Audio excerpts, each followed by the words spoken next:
Hi, everybody. My name is Lexi Jacobus, and I'm Tori Hoggard, and we're twins, if you didn't notice that. But we just wanted to come to you guys today. We are with UAMS College of Pharmacy. We are both first-year pharmacy students, so we're really excited that we started school this fall. But we're here today with Generation RX to teach you guys some facts and some things about alcohol and tobacco safety.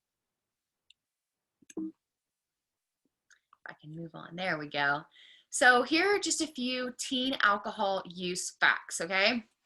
We're going to start with that. So underage drinkers account for 11.4% of all alcohol consumed in the US. And that's quite a bit coming from a group of people who aren't even of legal age to drink it. So they're doing it illegally, and it's 11.4% of all alcohol consumed in the US. In 2010, which was 10 years ago, but there were approximately 189,000 emergency room visits by teens under the age of 21 for injuries and other conditions linked to alcohol. So there's a lot of things that could have been avoided, a lot of injuries that could have been avoided because of just saying no to that drink when you're not even really legally allowed to drink it. And then lastly, the three leading causes of death for 15 to 24-year-olds are automobile crashes, homicides, and suicides. And in all of those causes, alcohol is the leading factor. So again, alcohol, just not having it could have reduced so many deaths and injuries that they could have been avoided just by saying no.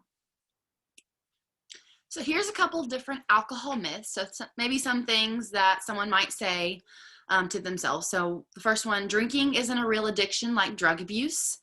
Drinking is definitely can be an addiction. Alcohol is an addictive substance, and someone can become addicted to it. You might say, my drinking is my problem and I'm the only one it hurts.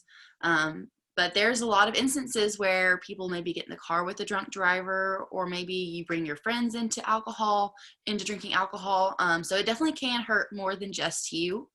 Another one is, I am not an alcoholic because I have a job and I'm doing okay.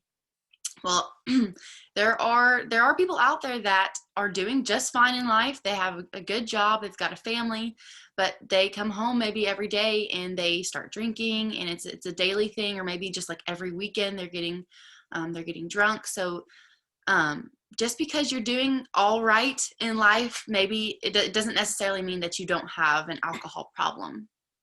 And then another thing is, I do not drink every day. I can't be an alcoholic. I think you definitely can be if you're drinking every weekend, or if you find yourself drinking it more than you should be. Well, and all of you should not be drinking because you're all under the legal age, but that can definitely be a myth that someone says to themselves.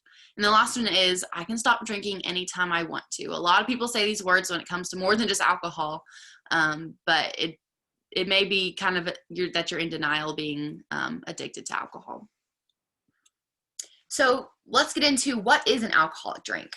So an alcoholic drink is a drink that contains the recreational drug ethanol, which ethanol is the chemical in any alcohol that gives you the effects of alcohol. So it's the ethanol is produced by fermentation of grains, fruits, and other sources of sugar. Go ahead.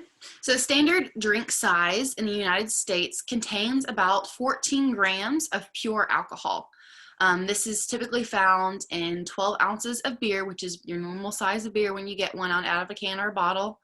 And it's about 5%, so it's on the lower end. And then if you move on to wine, it's only 5 ounces, so that's really not that much wine. And wine typically contains around 12% alcohol.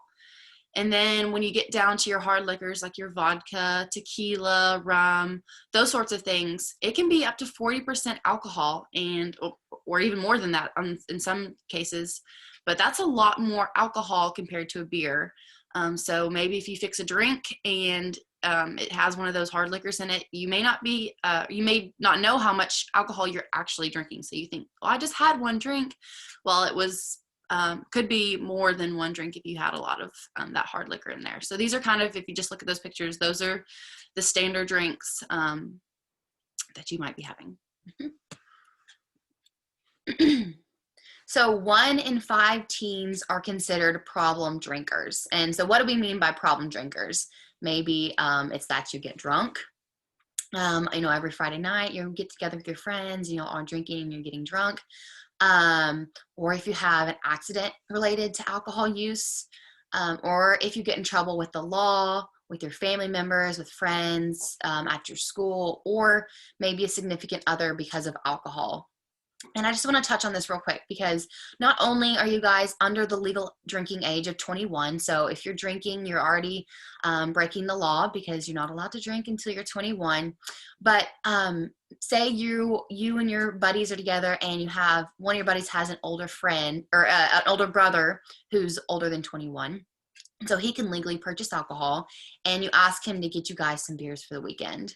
Well, not only are you breaking the law by drinking alcohol, but you're asking someone to provide you, a minor, with alcohol. And so if you were to get caught and they were to get caught, then that older brother is going to face some serious consequences of providing to minors, serious legal, some fines, and possibly being arrested and having jail time. So just think about that you're not the only one who this affects, and there's some serious consequences of breaking the law. So alcohol use disorder, or AUD, there's a couple different things that you can describe this as. So if you have difficulty controlling your drinking, if you are preoccupied with alcohol, it's always on your mind, you might have alcohol use disorder. If you continue to drink even after it causes problems, so if you get in trouble, or if you have some, like maybe you have an injury or something associated with alcohol and you keep drinking, that could be alcohol use disorder. If you're having to have more drinks to achieve the same effects, so you're kind of building up a tolerance. If you have withdrawals or symptoms when you stop drinking, that could be alcohol use disorder. And then finally, alcoholism. This is the most severe type of AUD. So some of the signs and symptoms of someone who might have alcohol use disorder is maybe a loss of interest in school, a loss of interest with friends and family, maybe decreased involvement in extracurricular activities, erratic or violent behavior, or on the opposite spectrum, maybe depression.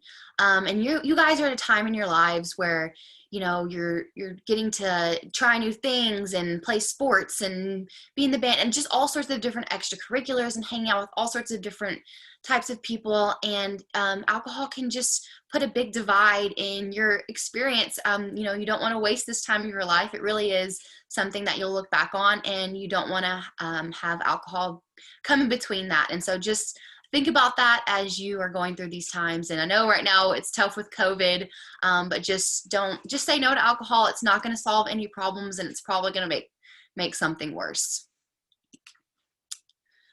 So alcoholism is described as the inability to control drinking due to both physical and emotional dependence on alcohol. It is literally an addiction to alcohol.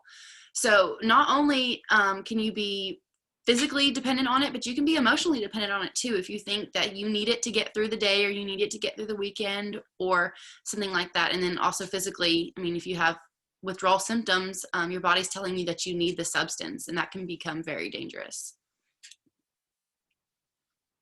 So you can build up a tolerance, like I said.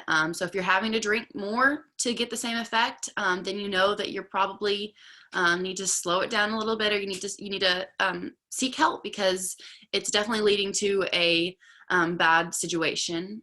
Or then, like I said, you can have withdrawal also. So some of the symptoms, like physical symptoms you can have by stopping drinking, is nausea and vomiting, shakiness, fatigue, and anxiety. And I know this little cartoon's kind of funny. It says she's having a withdrawal symptoms, her cell phone's in repair, and she's kind of freaking out because she doesn't have her cell phone. But this can happen if you become addicted to alcohol and you stop drinking. You really can have severe physical effects. And some of them, some more like headache, clammy skin, shakiness, fatigue, appetite loss, and difficulty thinking clearly. So what are the risk factors of alcoholism? Steady or binge drinking over a long period of time, beginning to drink at a younger age. So if you do begin drinking at the age that you're at, the risk for becoming an alcoholic is just much higher. So just say no. Wait till you're 21 to drink responsibly if you choose to do so. But again, until you're 21, you're breaking the law by doing so. Having a family history of alcoholism can definitely lead to a person becoming an alcoholic. They have a much greater chance of becoming an alcoholic because it runs in the family, and that is something that actually is very true. Having a close friend who drinks regularly, so being associated with people who drink a lot, or having depression or other mental health factors can lead to alcoholism. So these are just things to look out for and guard yourself against if they apply to you. So these are some things that alcohol can do to your health. It can cause liver disease. It can cause digestive problems and heart problems, diabetes complications, and it can even decrease your immune system. So people that are constantly drinking are typically get sick easily, and it's harder for them to recover. And then you also have an increased risk of cancer, and you can also have some serious medication interactions. So there's a lot of medications out there that don't mix with alcohol, and they can cause very serious side effects. And it's important to know these things. And also, I mean, you're not going to have these serious side effects if you just don't drink and you just stay away from it. So definitely there's some very serious effects that alcohol can have on your body. And so just stay away from it. So most people know that alcohol, it impairs your vision. It slows down your movement. Your brain isn't able to react as quickly.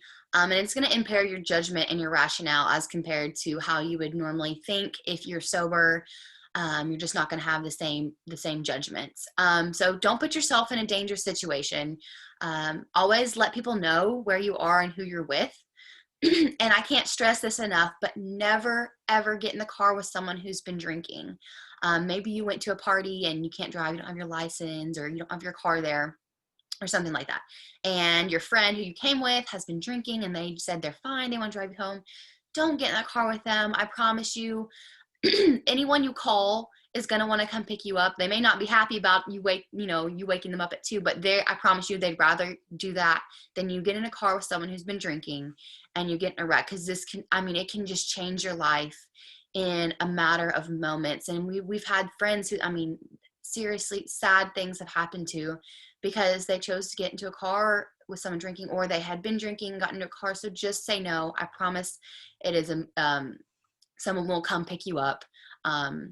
You can call me if that was the situation, because people want to help you. They don't want you to get in a car, I promise. So alcohol poisoning is a disturbance in behavior or mental function during or after alcohol consumption. And it's also, if you drink too much too quickly, it can affect your breathing, your heart rate, your body temperature, and your gag reflex, and potentially lead to death or coma. So you could be at a party, you could be drinking and you think you're fine, and then all of a sudden you've just had way too much, and it can lead to very serious consequences. Some symptoms of alcohol poisoning include confusion, vomiting, seizures, slow breath, so your breathing slows down significantly, or you have irregular breathing. This can lead to blue-tinged skin or pale skin because you're not getting enough oxygen. And then your body temperature can lower, and you can eventually pass out or become unconscious, and then it's hard to be awakened. These are definitely symptoms of alcohol poisoning. So what do you do if you suspect someone around you has alcohol poisoning? You're at a party and you decided to have alcohol there, and someone, you're having a good time, someone just had a bunch of drinks, and they were kind of stumbling around, but then they fall over and they passed out and you can't wake them up. Well, you need to seek medical help immediately. You need to call 911. You need to share all the information that you know, and you do not leave the unconscious person by themselves. Maybe if someone's vomiting, help them to lean over something, because if they were laying down and they were to throw up and they couldn't get it out of their mouth and they could choke on it, which could that could lead to death, just choking on your own vomit, which is a very sad way to go. So just make sure you stay with them, but don't be afraid to seek help, because the consequences of getting in trouble because maybe you were drinking or you're at a party with alcohol, those consequences are going to be so much less than if this person were to have a severe injury or if they were to die. I mean, that would be something you'd have to live with for the rest of your life. So the consequences of, you getting grounded or your phone taken away or whatever it may be are not going to be, that is going to be fleeting. The consequences of someone dying are so much worse, and it could just be devastating. So if you are ever in this situation, seek medical help immediately. So now we're going to kind of segue over into tobacco use. So everyone knows, I mean, you guys know that tobacco products are unsafe. These products include cigarettes, vape pens, Juuls, which are super popular right now. We know that. And then other tobacco products like chewing tobacco, things of that sort. So all tobacco products contain nicotine. Nicotine is the addictive substance in these products, and it is very addictive. Individuals who use e-cigarettes, such as Juuls, have an increased risk of using cigarettes later on. And e-cigarettes actually have the highest level of nicotine of any tobacco product with 59 milligrams per milliliter. And this is something that a lot of people like your age start out on. And so if you're already, vaping a lot very often and taking in these high levels of nicotine, then you're going to become addicted very quickly and very early on, which can only lead to bad things. So some health consequences of tobacco use, you might have breathing problems, heart problems, and then you guys know this, it can lead to cancer, and in a lot of cases it does. You're taking in all these harmful things into your lungs. It's just not good for your lungs. It might potentially lead to cancer. Mm-hmm. And around every 1 in 5 deaths in the United States is a result of smoking. So that's a lot of people. That's a staggering stat. So yeah, if you knew every 1 in 5 deaths was with smoking, I mean, it's just, to me, a no-brainer to just stay away from it and just take yourself out of that percentage, because you just say no to it. So there are a lot of social consequences that come with tobacco use. You might lose some friends over it. You might be like SpongeBob there, sitting by himself at a table because your friends don't want to be associated with, you smoking or vaping, or maybe if you're smoking, they don't like the smell of it, and so they're going to stay away. So that's something that could seriously happen, and would be such a silly reason to lose friends over. You also might struggle to find a job. Maybe you're trying to go to a job, but this employer knows that you vape often, or they may not want to hire you, or if you're doing it on the job, especially, you could get fired for that. Also, it's extremely expensive. I don't know how much it all costs, but I guarantee you it's just a money pit, and just a really expensive way to increase your risk of getting cancer. The bottom line right there is it's an expensive habit, and you're going to increase your risk of getting a disease from it. So while electronic cigarettes, such as Juuls, have less harmful chemicals than regular cigarettes, the long-term side effects aren't really well known yet. Current studies suggest that there are risks to lung injury, seizures, heart attack, and stroke. But I mean, I know these things are super popular with your age group now, but they can be very dangerous. I mean, I think a thing that people maybe they think that they're not as dangerous as cigarettes, but they definitely can be. And we don't really know what's going on with all these chemicals going into people's lungs. So just stay away from it. You don't want to have these possible side effects or possible injuries and things that are associated with them. So just stay away. And I don't know, being at your age, you guys might think it's the cool thing to do to have a Juul. Everyone's doing it. It's cool, but it doesn't make you look any cooler to do it. I think you're cooler if you're not doing it. If you're not using a Juul. So just stay away. Don't fall into peer pressure. It's not worth it. That's what I have to say about that, I guess. So we just want to thank you guys so much for allowing us to come virtually present to you today. We wish we could have been in there in person to answer some questions. We know that your teacher is going to give you a little post assessment to see how well you were listening. We guys hope you have a great rest of your school year and your semester. and that you have a great day today. Thank you guys so much.